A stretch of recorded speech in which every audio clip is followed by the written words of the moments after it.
இன்றைய வேத வாசிப்பு ஏசாயா புத்தகம் அதிகாரம் 43 வசனங்கள் 1 முதல் 5 வரை. இப்போதும் யாக்கோபே, உன்னைச் சிருஷ்டித்தவரும் இஸ்ரவேலே, உன்னை உருவாக்கினவருமாகிய கர்த்தர் சொல்லுகிறதாவது, பயப்படாதே. உன்னை மீட்டுக் கொண்டேன், உன்னைப் பேர் சொல்லி அழைத்தேன், நீ என்னுடையவன்.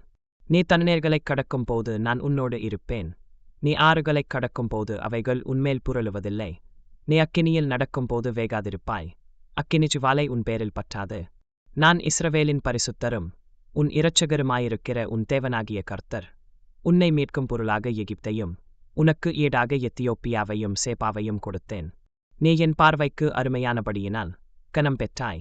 நானும் உன்னைச் சிநேகித்தேன், ஆதலால் உனக்குப் பதிலாக மனுகர்களையும் உன் ஜீவனுக்கு ஈடாக ஜனங்களையும் கொடுப்பேன். பயப்படாதே, நான் உன்னோடே இருக்கிறேன். நான் உன் சந்ததியைக் கிழக்கிலிருந்து வரப்பண்ணனே, உன்னை மேற்கிலும் இருந்து கூட்டிச் சேர்ப்பேன். வேதவசனத்தின் இந்த பகுதி உங்கள் வாழ்க்கை முறையை மேம்படுத்தி உங்களுக்கு ஆசீர்வாதத்தைச் சேர்க்கட்டும். கடவுள் உங்களை ஆசீர்வதிக்கட்டும்.